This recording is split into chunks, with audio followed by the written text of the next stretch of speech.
Welcome to Rick's Corner. The man, the myth, the legend. Now on with the show.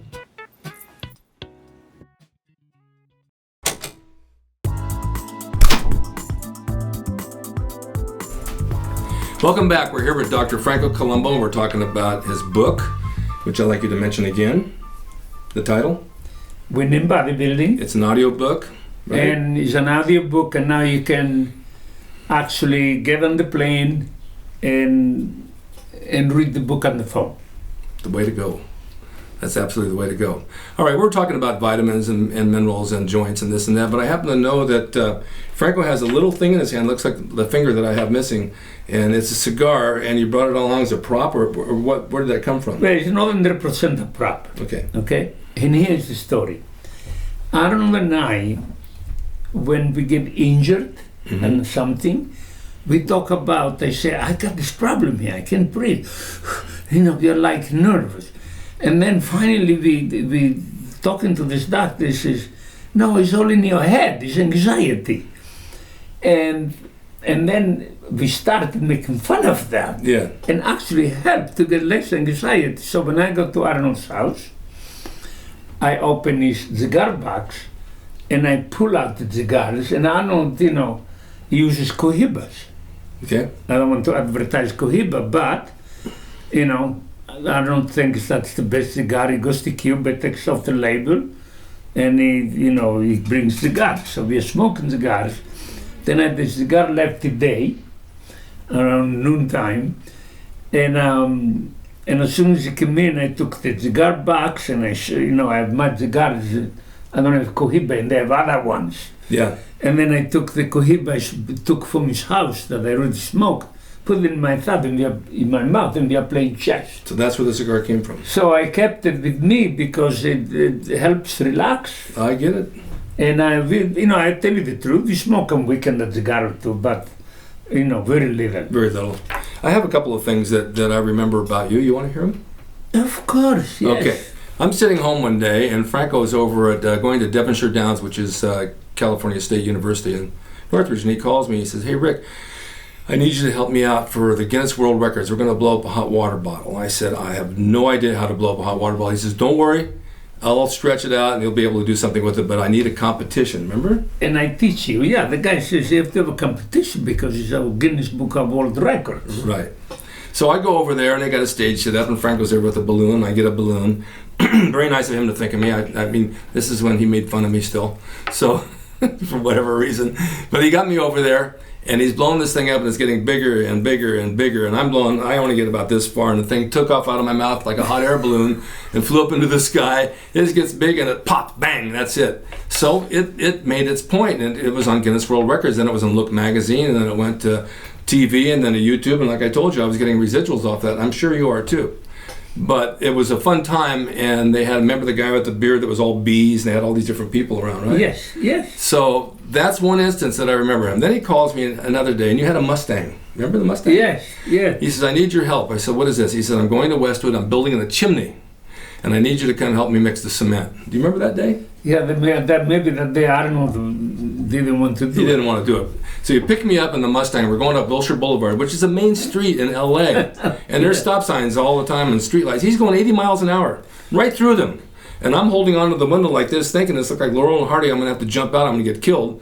So he gets me all the way to Westwood. We get in the driveway. And I remember you climbed on the ladder and you tell me, "You mix the cement, I'll lay the bricks, and you bring the cement up and down." I felt like Laurel and Hardy because that was a hard job. All day, right? All day. I'm up and down that ladder with cement, and he's just sitting up there putting them together. At the end of the day, he tells me, "Let's go train. Let's go work out." I said, "You got to be kidding. I'm exhausted." I'm exhausted. It's the routine. Yeah, but he went to the gym. I think I went too, but man, I'll never forget that day. But, maybe you got more sore, but the truth was that I realized that this was very interesting when Arnold and I, we would train, sometimes in the gym. Mm-hmm. In World Gym, was called Gold's Gym, and then we went to Venice Beach to train. Mm-hmm. And then after that, we would lie down on the floor, on the beach. Right. And then when we started doing brickwork, I realized it was better than lying down on the beach because then I didn't have to do the stomach anymore. Oh yeah. You train in the gym, you go and do construction, and I got all this abdominals. It's a lot of work. Go ahead, I'm sorry. Yeah, all I wanted to say was that Frank Zane, because I competed with Frank Zane a lot. Because Frank Zane, when Arnold came to America, he competed in Mr. Universe in Florida in 1968 at the end of it was a few months. And Frank Zane beat him. Frank Zane won Mr. Universe and Arnold lost. Now I show up here, and then they come to the house, we're always making food for all the bodybuilders. Frank Zane will have a glass of wine right away, cheap wine I used to buy. And he will say, he say, I'm going to beat you next. And I turned around to him and say, I will compete with you 100 times, and I will always beat you. I'm going to train you to be committed to be second. And actually, I'm going to do that. And that was interesting. There was a good group of people back then, of Ken Waller and Zane and Draper and all the guys that trained there. We had a good group of people. The atmosphere was very important. And when you do work, it doesn't matter if you're doing office work or training, but training even more important because, you love to train, or you train because you have to compete, or because you really want to stay in shape. But also you get tired to a point that, why I'm doing this? Yeah. People come to the office sometimes and they say to me, they look at me, because they know who I am, the bodybuilder guy, and they say, I love to train. And I said to myself, what, are you nuts? I say, I don't like to train. It's work. It's a lot of work, but you feel good after. Yes. Did you have any idea? I get asked this question a lot. Back in the 70s, we had our own nucleus of friends. We had the gym. I did the logo for free, and did you have any idea that 50 years later it was going to be that big and take off and be a famous place? Actually, when I came to America, Arnold kept saying, you know how many people beat you in America? In America, they have 10,000 gyms. And I said, I don't have 10,000 gyms, maybe they have 1,000. Yeah. But we're talking about that then. And today, when I went to Columbus, Ohio for Arnold's Classic, we flew with Arnold's, I flew with Arnold on a plane, a private plane, and he looked at me and says, Franco, there are 80 million people training in America right now. 80 million, like there are millions and millions of gyms. Yes. And that is how much changed bodybuilding. Totally changed. The gym itself, like we said, it was nothing fancy, but it had the atmosphere. It really had the energy. When you went in there, you wanted to work out. But the energy and the atmosphere was very important. First, the gym was all inside the right weights, most free weights. Almost all of them, they were built by Joe Gold, the owner. He built the weights, and if I wanted something, I saw somewhere, either I saw it, I don't know where, and they had a bar that curved like this to the triceps, and Joe Gold didn't have that one. I said, Joe, I want a bar, see my hands doing this, they're uncomfortable. I said, I need to be here. I said, bend them. And the next day he brought one. And then they didn't rotate. I said, no good. I said, I want a ring that rotates and bend. In 2 days, he brought that one. Yeah.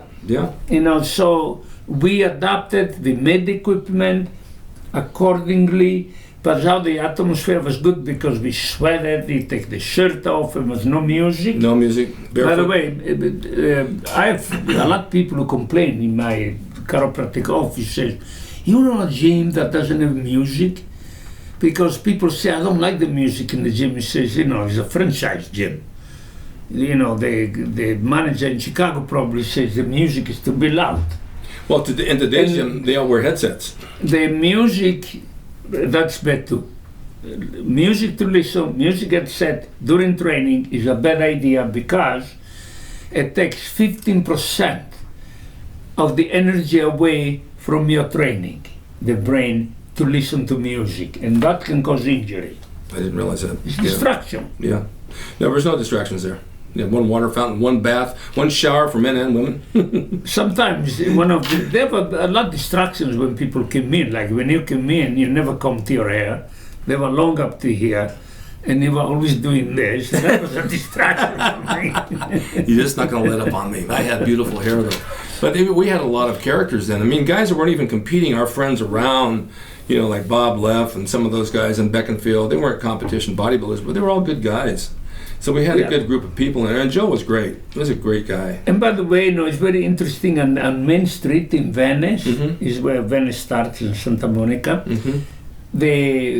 The gym is still there. It's a house. I know. I've been inside. There's no equipment there. You've been inside? I went inside. They had a documentary where they had a party the next day, and it's beautiful inside. It's all hardwood floors and decorated. You'd never know what's in there. And outside is still written down Gold's Gym. Exactly. Yeah. What are your memories of the German's restaurant? You mean you're talking about Satsi? Is that his name? Satsi's restaurant? With the sister?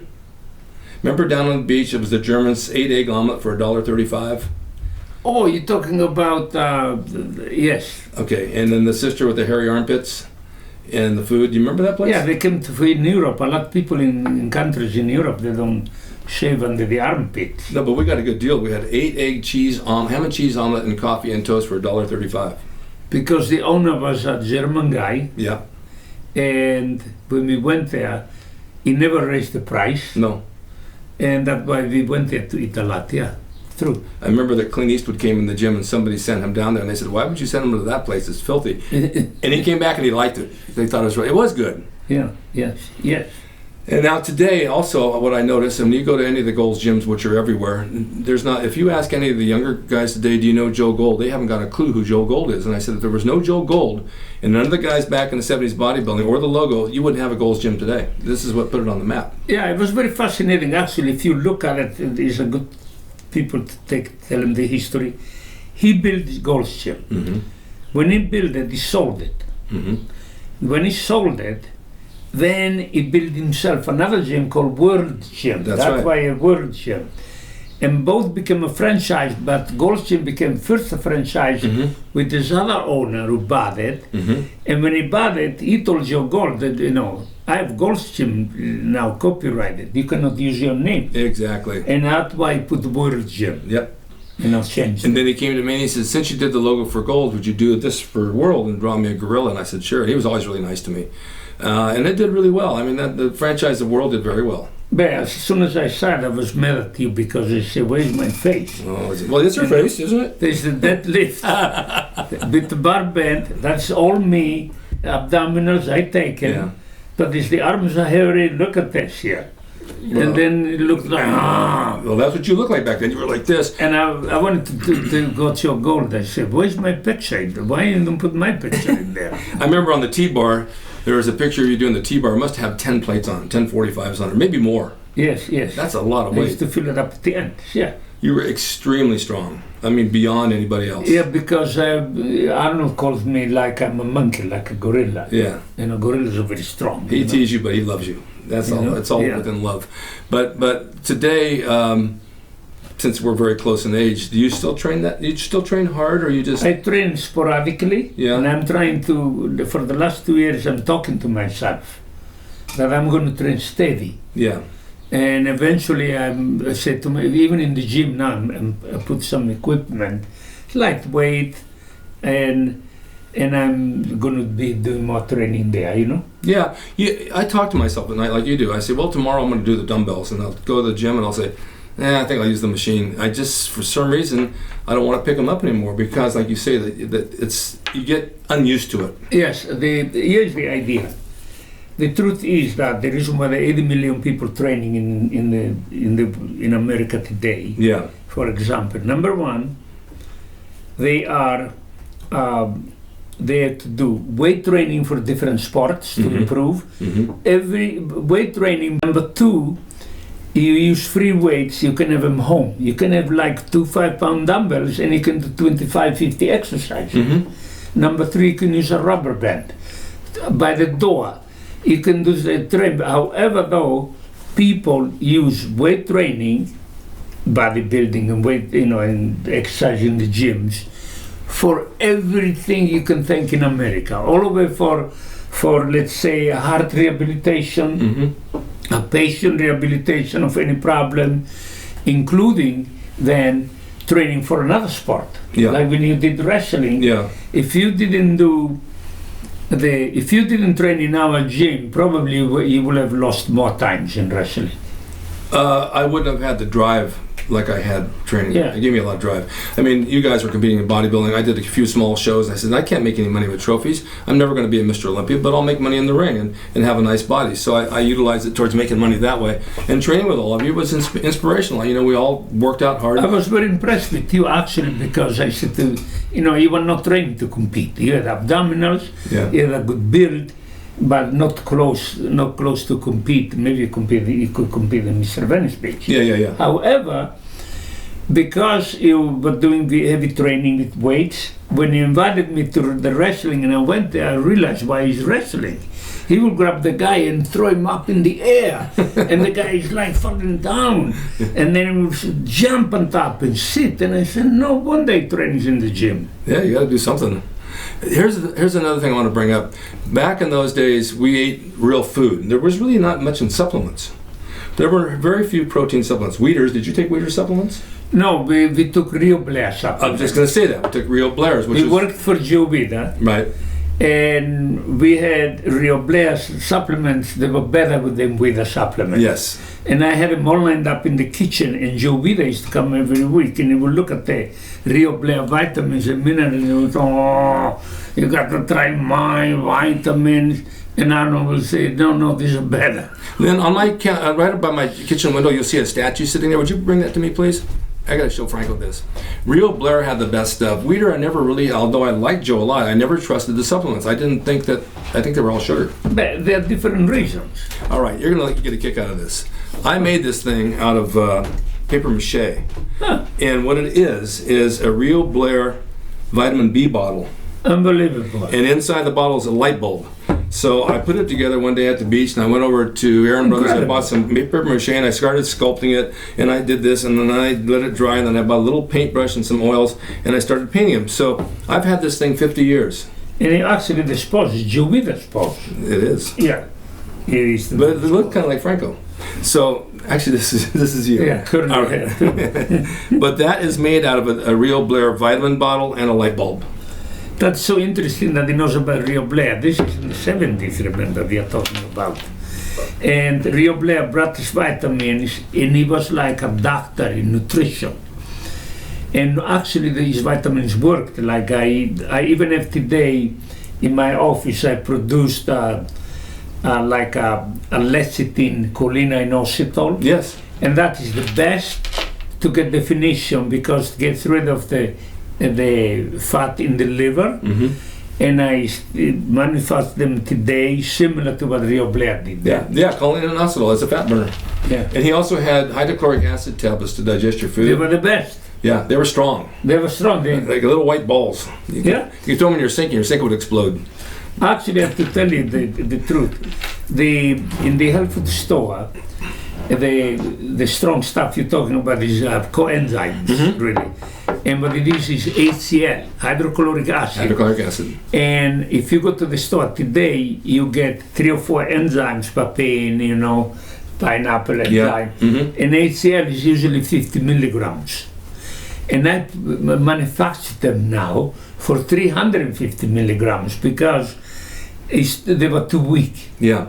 And 350 milligrams, what he had then, and that I have now in the office, and I get the best results from that. Yeah, if you eat a big meal and you're really stuffed, you take those, it'll help you digest that. Yeah, take 2 or 3 of that, actually. Exactly. Yes. I have another question. What are your feelings about bodybuilding back then, which is the golden era, which we were a big part of, and that's always going to be a part of history, as I do on this show, and then bodybuilding today with the bodybuilders, 280, 300, 330 pound bodybuilders. What do you think? What's your feelings about that? Yeah, the difference stays. And that's why I was playing chess with Arnold today and we talked about that. Yeah, but you guys talk about me a little bit? Did you tell me you were coming here? I told him I was coming to see you. Was he happy? Say hi to Rick. Yes. And I still remember Dick Drasin in the gym. Oh my God, he said, of course I remember. Yeah. And he asked me if you're still wrestling. At 74. Yeah. Tell him yes. Tell him he needs to come over here and sit and take talk. A shot and I show it to him. Okay. I see him today. Okay. However, though, to get back to the bodybuilders, yes. A bodybuilder has to look like as big as you want to win Mr. Olympia, or just to look good on the street. You want to be attractive. When anybody comes from the street, they should go and say, I would like to have that body. Mm-hmm. You don't want to look like, oh, I'm going to win, but I don't want to look like that. No, like an elephant.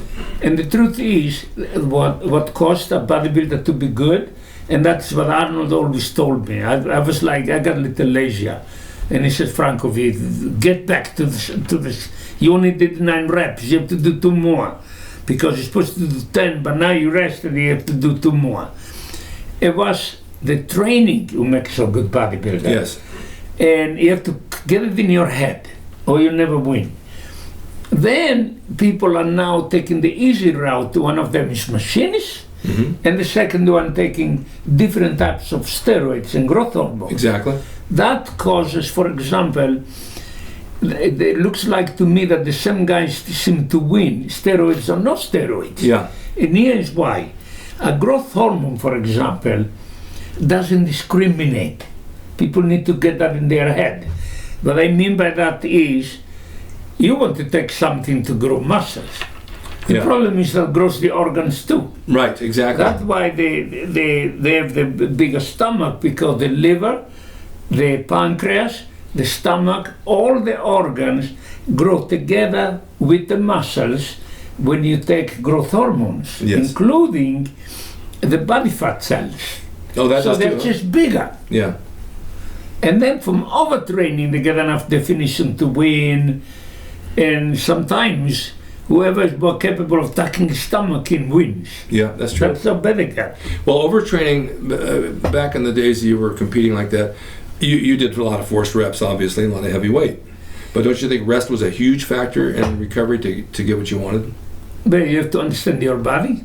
You don't do the same thing. That is one of the things I like to give this information to the general public. When you get a trainer, you should get a training program individualized for you. Right. Like a woman, for example, should never train the same reps and sets as a man. Mm-hmm. A man that is too skinny does 10 reps in general, mm-hmm. 10, 12, 8, mm-hmm. to grow muscles. A woman is supposed to, in general, she wants to get elegant, lose body fat, make the muscle longer, lean. That requires 20 reps plus. I see. So you don't do 10 reps as a trainer to a woman and to a man, to an older person, to a young person. You have to look at that person and say, with you I do 50 reps. Like, for example, I have people who came, the thighs are too big in women, and they don't have too much fat, and underneath is a thick muscle. Yeah.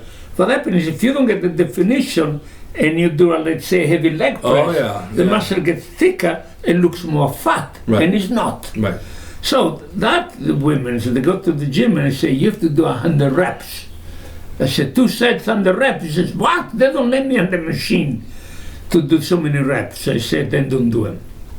Do you think the same diet works for women as for men as far as watching your carbohydrates? Close to it, very close. In women and men is slightly different. The men requires a little bit more protein than the woman per pound.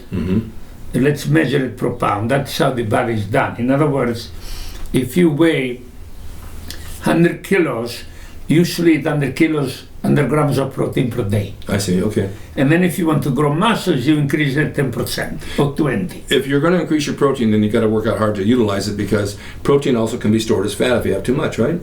Yeah, converts it into fat. Yes, but it's even more than that. Like people take more protein to compete, and they don't know another step.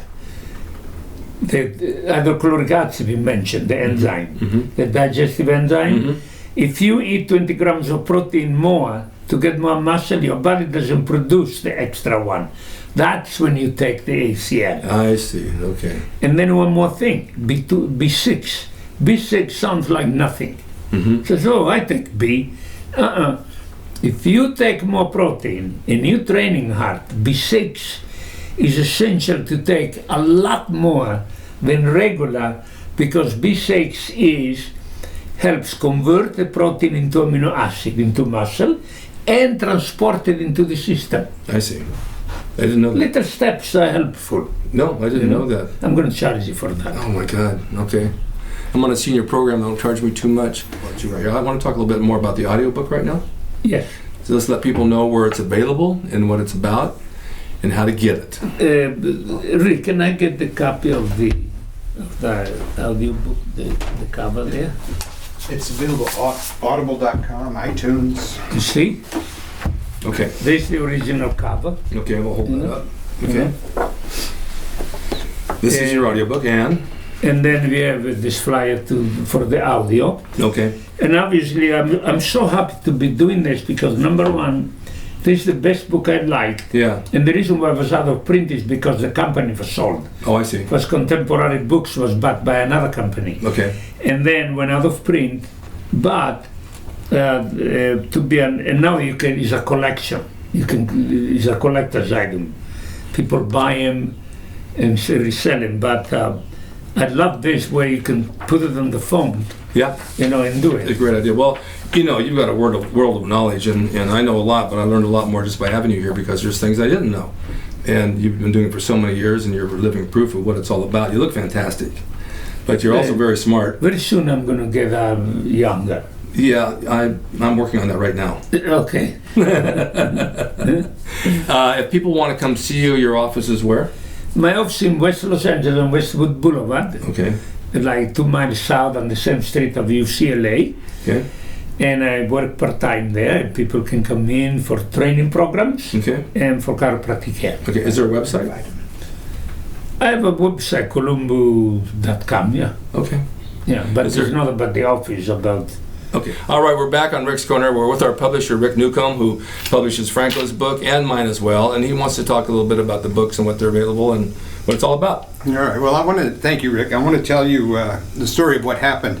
I've known Franco since 1981. I went to him as a young bodybuilder saying, can you design a program? He designed one, and the results were phenomenal. And I've been following those same program, and we've stayed in touch and been friends over the years. So at Creators Syndicate, we set up Creators Publishing. We're publishing books. And I said to Franco, well, what happened to some of your books that are out of print? Who has those rights? He said, I have the rights. I said, well, let's see if we can't publish them, both as ebooks and paperbacks. And in the case of Winning Bodybuilding, why don't we do that as an audiobook? Now, I think that last 6 hours we had, and what we did mainly was have conversations. And I've been training my whole life, and I'll tell you, I learned so much. I just can't recommend this audiobook more highly, which you can find on audible.com or iTunes, or just check out creators.com, the website, and then type in Franco Columbu, Winning Bodybuilding. In addition, I think I'll mention a few of the other books we're publishing. This one is coming on strong. We offer as an ebook and a paperback. It's Franco's autobiography. It's fascinating. One of the things that really struck me is, there are 2 islands off of Italy. There's Sardinia and Corsica. And Corsica is part of France, and Sardinia is part of Italy. And very few people know much about those islands, but that's where Franco grew up. And he was a sheep farmer as a kid. And he would lie out under the stars, and he writes in this book about how he acquired a natural serenity or a calmness. And if you see now, I mean, he's not so far from 80 years old, yet he acts like he's 30 and looks like he's 30. So I think that's totally related. He tells in the audiobook how he had never seen a television until he was 16. He was in Munich, Germany, and they had a fight on television. Emil Griffith, who was a boxer, a very successful boxer, and very muscular. And Franco said, that's my dream, is to go to Madison Square Garden and have muscles like that as a boxer. And as it turned out, a few years later, he was in Madison Square Garden with muscles as Mr. Universe. And he talks in the audiobook how you set big goals, but you can reach them, but they don't always come about exactly the way you expect. But you can reach your goals. All right. Yeah, I want to say that, please do. You didn't mention it, but actually I wrote another book, and it was for people to train, for businessmen people.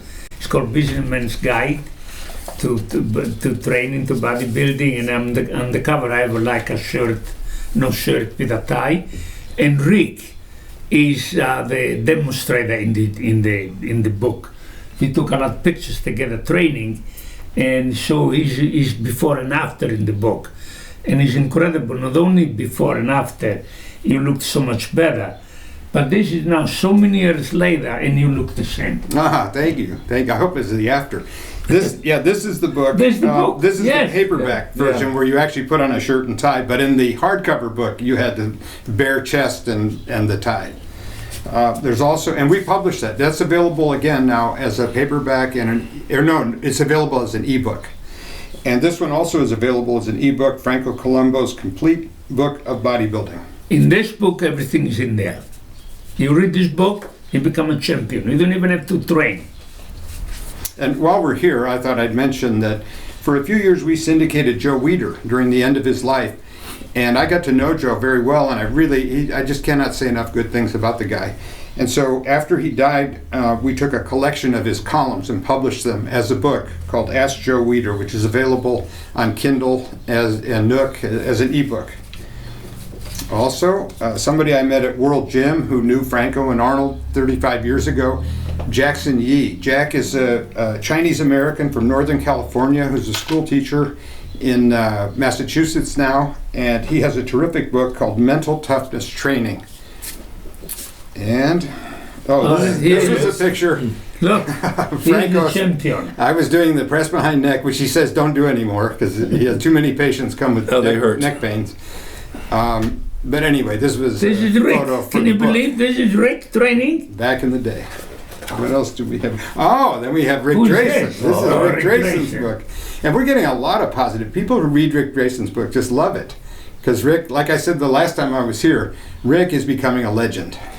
Well, there's more to it than bodybuilding. I have a musical background, art background, and all that stuff. So that's all in the book as well. But what I like about you were with us training for years. yes, You learned everything about training. from you. For bodybuilding and also for wrestling. Yeah, you're my hero. You know that. I came to downtown to see our wrestling matches when you won. And then you came all the way to the valley today. You never let me go in there when you lost. I don't want people to know when I lose. I just want to say one thing that Yes. affects everybody that I learned during the audiobook with Franco. He mentioned earlier that Joe Gold was a welder, and Joe Gold would design equipment. So Franco would say, can you make the bar curve? Can you make it rotate? This wasn't, when they used to do, when he and Arnold started doing incline presses, they had a standing incline board where, like one time Franco said the weight was too heavy and the bench collapsed on Arnold when he was trying to keep his feet on the floor and so they persuaded Joe to do a seated incline with an incline that would gradually go up with, you could either do it really steep or really. But the point is, companies like Cybex and Flex, and I don't know what the names are, but all of the gym equipment that you guys are using, almost all of it was designed actually by Franco Columbu telling Joe Gold how to do it. And then later, the designers at these equipment companies said, oh, that's what we've got to copy. I just think that's phenomenal. Amazing. What an imprint. I never thought about it, but maybe if a company would have hired me to do that, they would probably be number one. I never thought about it. No, but that wasn't your path at the time. You chose your path, as we all did. Yeah, of course. And we're all happy with what we did. Thank you, Rick, for all that info. Okay, Rick, I want to thank you for letting me be on your show. I'm so impressed. I didn't see all these years. I know. You're incredible. I really appreciate that, Franco. You're a great guy. I love you, and it's so nice to have you here. And thank you, viewers, for watching. You've been asking for Franco for a long time, Dr. Franco Columbu, who actually adjusted my neck on the set of Sextet when I had a headache. Oh, yeah, in the movie. Yes, you cracked my neck, and I saw stars forever, including the stars that were on the set. But I think it's awesome that you're here, and I really appreciate you taking the time to come over here. Thank you very much. And I will do the same for you when you're ready. Thank you. Thank you guys for watching Rick's Corner, and we'll see you all next time.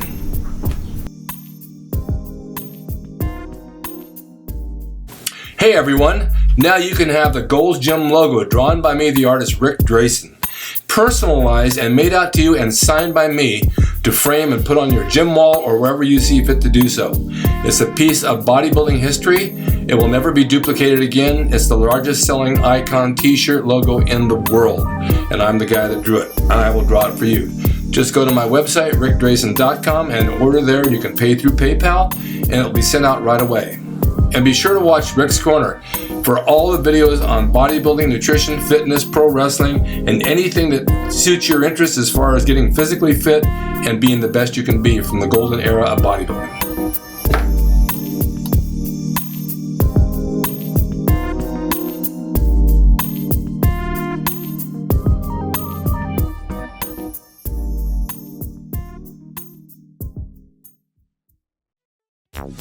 It's Rick Drasin. He's the equalizer, baby. See you next time.